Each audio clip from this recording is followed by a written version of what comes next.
तस्स भगवतो अरहतो सम्मा सम्बुद्धस्स।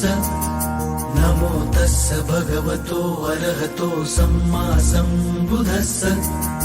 नमो तस्स भगवतो अरहतो सम्मा सम्बुद्धस्स।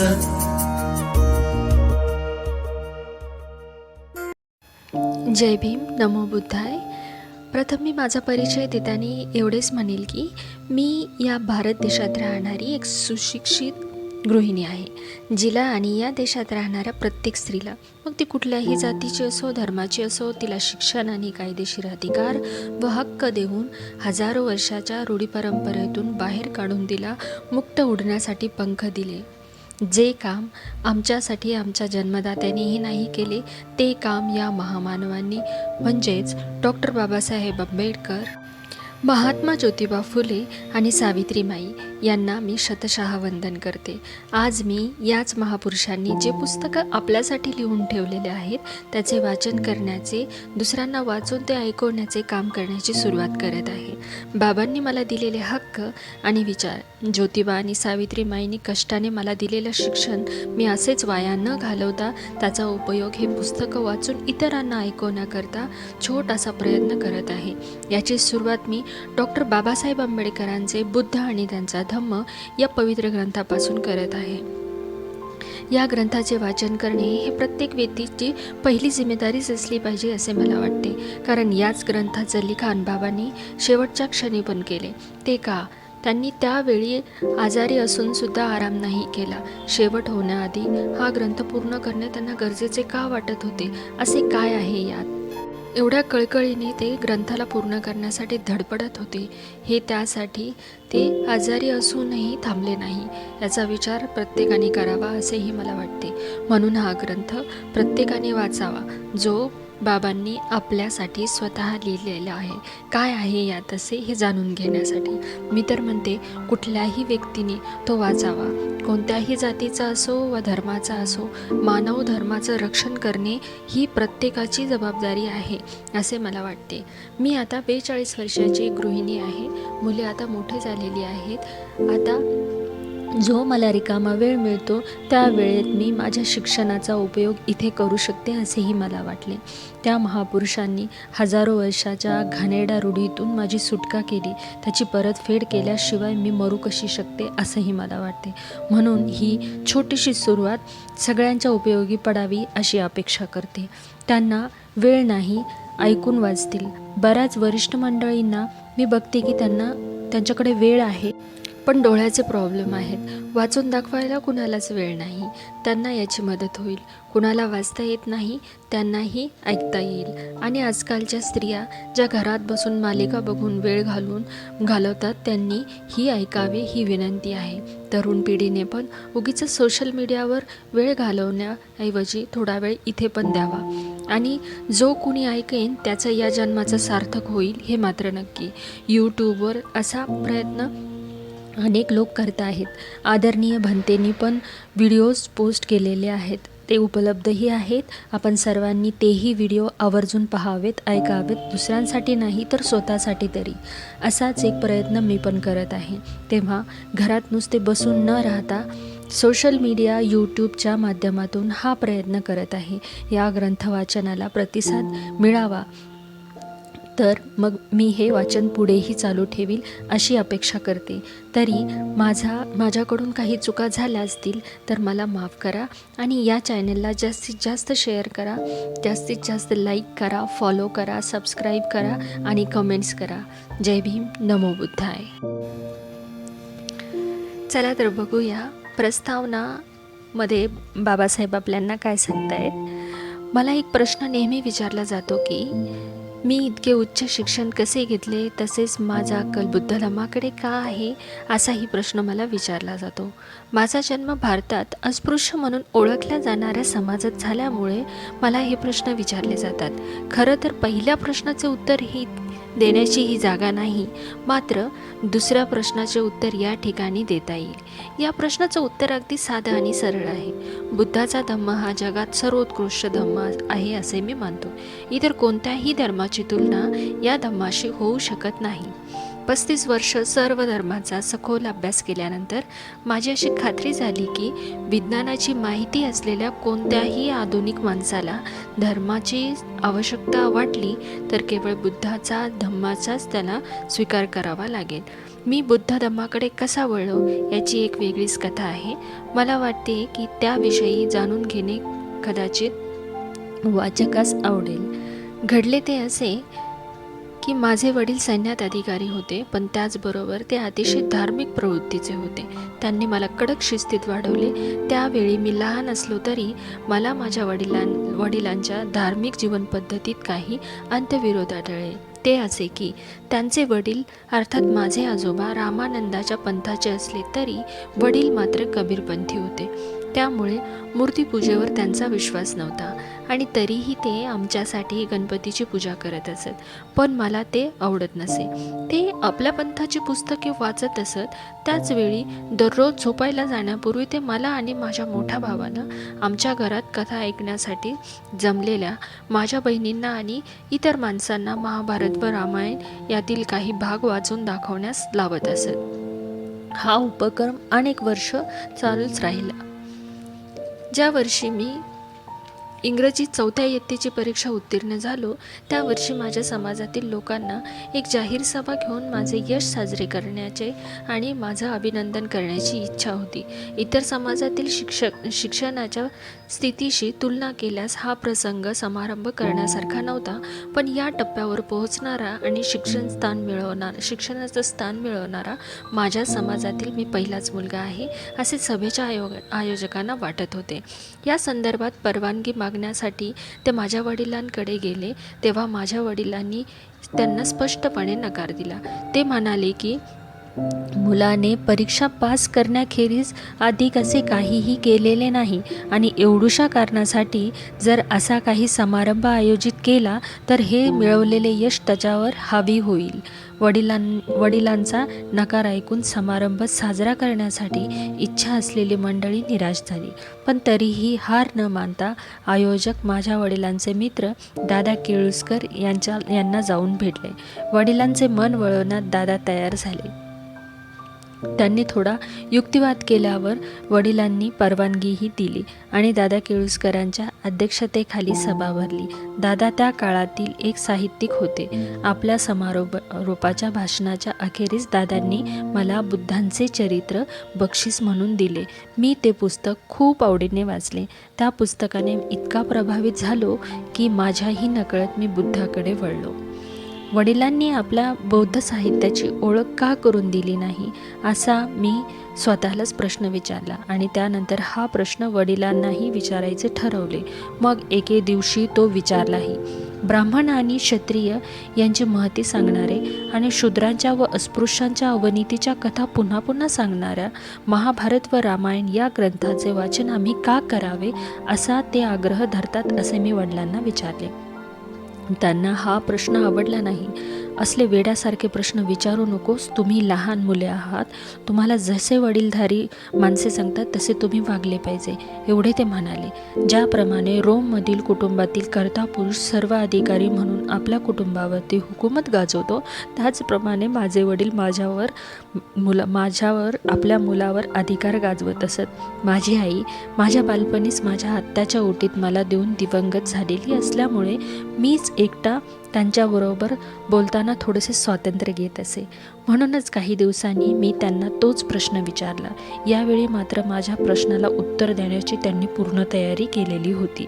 ते म्हणाले, आपण अस्पृश्य आहोत, ज्यामुळे तुझ्या मनात न्यूनगंड निर्माण होणे नैसर्गिक आहे.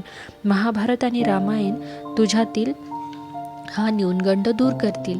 द्रोणाकडे आणि कर्णाकडे पहा, ती सामान्य माणसे होती पण केवढा उच्च पदावरती पोहोचली. वाल्मिकीकडे बघ, तो कोळी होता पण त्याने रामायण लिहिले. तुझ्या मनातील न्यूनगंड नाहीसा व्हावा म्हणून मी तुला महाभारत आणि रामायण वाचायला सांगितले. माझ्या वडिलांच्या युक्तिवादात जे तथ्य होते ते मला जाणवले, पण त्या उत्तराने माझे समाधान झाले नाही.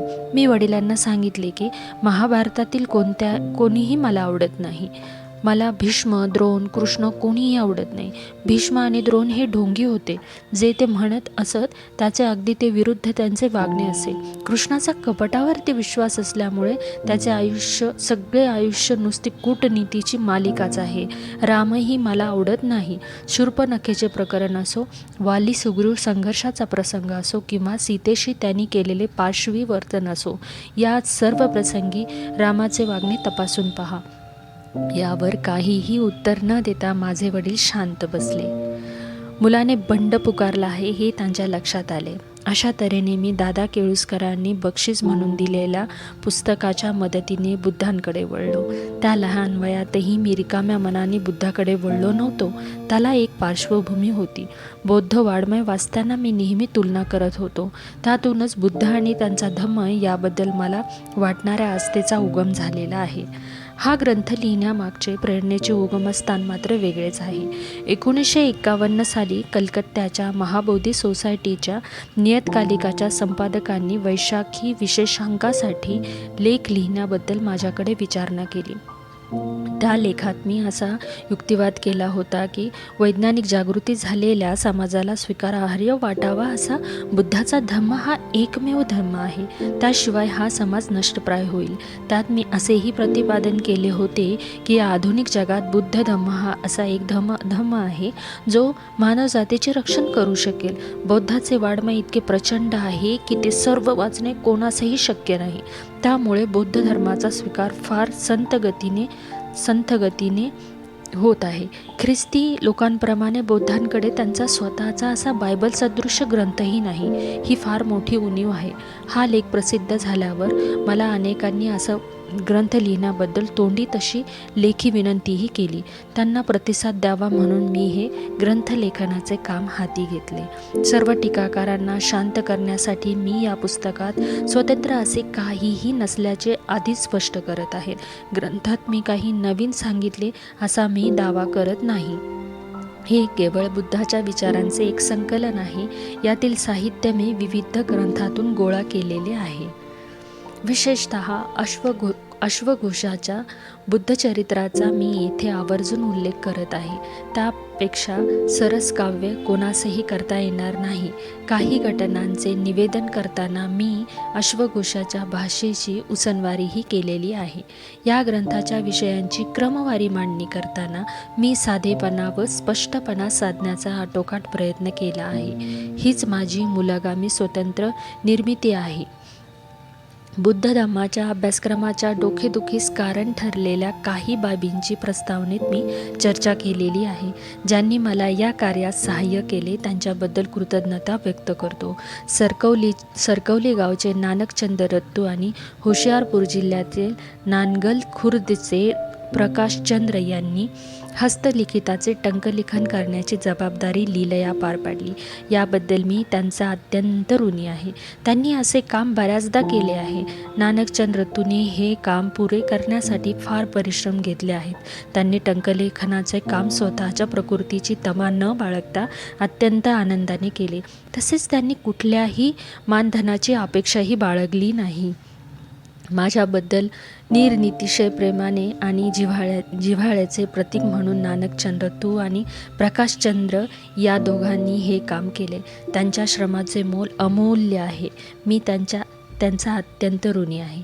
या ग्रंथाची रचना करण्याचे काम हाती घेतले तेव्हा मी आजारी होतो आणि अद्यापही आजारीच आहे. या 5 वर्षात माझ्या प्रकृतीत बरेच चढउतार झाले. काही वेळा माझी प्रकृती इतकी चिंताजनक झाली होती की डॉक्टर माझ्याबद्दल बोलताना माझा उल्लेख विझणारी ज्योत असा करत असत. मात्र ही विझत चाललेली ज्योत माझी पत्नी आणि डॉक्टर मालवणकर यांच्या वैद्यकीय कौशल्यामुळे पुन्हा पेटली.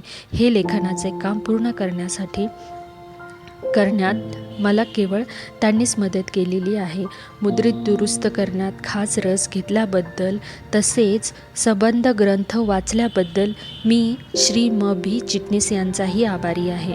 बुद्ध धम्माचे यथायोग्य आकलन होण्यासाठी मी जे 3 ग्रंथ लिहिणार आहे त्यापैकी हा एक ग्रंथ आहे. अन्य 2 ग्रंथ पुढील प्रमाणे आहेत.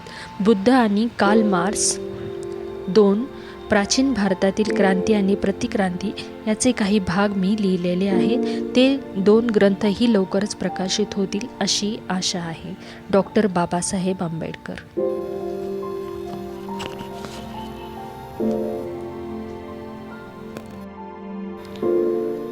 परिचय.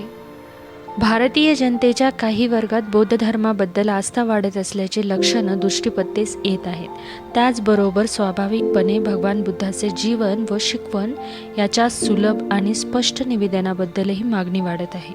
भगवान बुद्धांचे जीवन आणि शिकवण सुसंगतपणे व संपूर्णतः सादर करणे हे जो बौद्ध नाही त्याला साध्य होणे कठीण आहे. निकायावर अवलंबून राहून बुद्धांची जीवनकथा सुसंगतपणे सादर करण्याचा जेव्हा आपण प्रयत्न करतो तेव्हा ती किती कठीण गोष्ट आहे हे प्रत्ययास येते. त्याहूनही त्यांच्या शिकवणीचा काही भाग सादर करणे अतिशय अडचणीचे आहे असे आढळते. जगात जेवढे धर्मसंस्थापक होऊन गेले त्यात बौद्ध धर्माच्या संस्थापकांचे जीवन व शिकवण सादर करण्यात जी अडचण निर्माण होते ती गोंधळून टाकणारी असली तरी पुष्कळ अवघड आहे असे म्हणणे अतिशयोक्ती ठरणार नाही. हे प्रश्न सोडवावे आणि बौद्ध धर्म समजून घेण्याचा मार्ग मोकळा करावा हे आवश्यक नाही काय? जे बौद्ध धर्मीय आहेत त्यांनी निदान साधारणतः चर्चेसाठी तरी हे प्रश्न मांडावेत आणि त्यावर त्यांना जितका प्रकाश टाकता येईल तेवढा टाकावा. यासाठी अजून योग्य वेळ आलेली नाही काय? या प्रश्नावरती चर्चा व्हावी म्हणून ते इथे उद्घाट करण्याची मी योजित आहे. पहिला प्रश्न भगवान बुद्धाच्या जीवनातील एका मुख्य घटनेबद्दलचा आहे, तो म्हणजे परिव्रज्जा. भगवान बुद्धांनी परिव्रज्जा का ग्रहण केली याचे पारंपरिक उत्तर म्हणजे त्यांनी मृतदेह, रुग्ण आणि जराजर मनुष्य पाहिला म्हणून वर पाहता हे उत्तर हास्यास्पद वाटते. बुद्धांनी आपल्या वयाच्या 29व्या वर्षी परिव्रज्जा ग्रहण केली. या 3 दृश्यांनी परिणिती म्हणून जर त्यांनी परिव्रज्जा ग्रहण केली असली तर ही 3 दृश्य तत्पूर्वी त्यांना कधी का दिसली नाही? या शेकडोनी घडणाऱ्या नेहमीच्या घटना आहेत आणि त्या तत्पूर्वी बुद्धांच्या सहजच नजरेस न येणे असंभाव्य होते. त्याने त्या याच वेळी प्रथम पाहिल्या हे पारंपरिक स्पष्टीकरण मान्य करणे अशक्य आहे. हे स्पष्टीकरण विश्वासार्ह नाही आणि ते बुद्धिलाही पटत नाही. पण मग हे जर त्या प्रश्नाचे उत्तर नसेल तर खरे उत्तर कोणते हा प्रश्न पडतो. दुसरा प्रश्न 4 आर्य सत्यांनी निर्माण केलेला आहे. बुद्धांच्या मूळ शिकवणीत त्यांचा अंतर्भाव होतो आहे. हे सूत्र बुद्धाच्या धर्माच्या मुळावरच आघात घालते.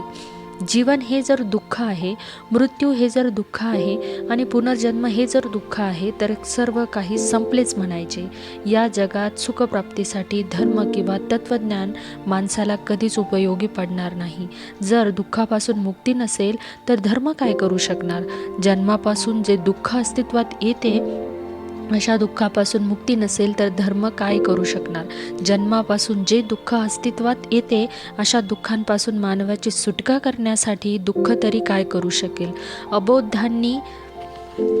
अबोधांनी बुद्ध धर्माचा स्वीकार करण्याचा मार्ग ही 4 आर्य सत्ये हा एक मोठाच अडथळा आहे. कारण 4 आर्य सत्ये मानवाला आशा नाकारतात.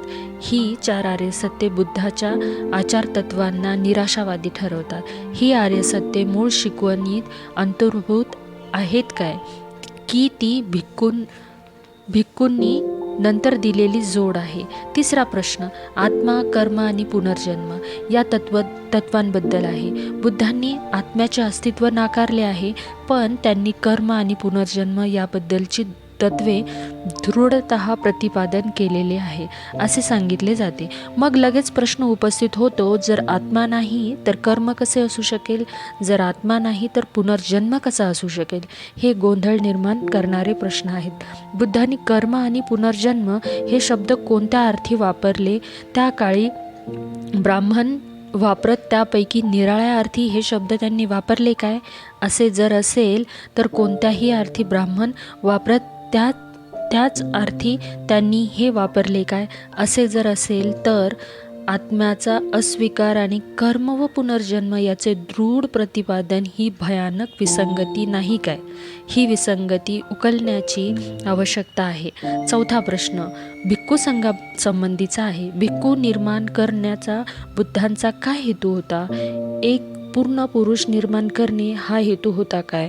की जनतेच्या सेवेला आपले आयुष्य वाहिलेला आणि त्यांचा मित्र, मार्गदर्शक आणि तत्त्वज्ञ असलेला एक समाजसेवक निर्माण करणे हा हेतू होता का? हा एक अगदी महत्त्वाचा प्रश्न आहे. यावर बौद्ध धम्माचे भवितव्य अवलंबून आहे. जर भिक्खू हा केवळ पूर्ण पुरुष असेल तर बौद्ध धर्माच्या प्रसाराला तो उपयोगी होत नाही, कारण जरी तो पूर्ण पुरुष असला तरी तो स्वार्थी पुरुष आहे. उलट पक्षी जर समाजसेवक असला तर बौद्ध धर्मास तो आशाजनक होऊ शकेल. या प्रश्नाचा निर्णय तात्विक सुसंगतीच्या हितापेक्षा बौद्ध धर्माच्या भवितव्याच्या हिताच्या दृष्टीने केला पाहिजे. मला आशा वाटते की माझे प्रश्न वाचकास चेतना निर्माण करतील आणि त्यांनी त्याची उकल करण्यासाठी हातभार लावण्यास प्रवृत्त करतील. डॉक्टर बाबासाहेब आंबेडकर.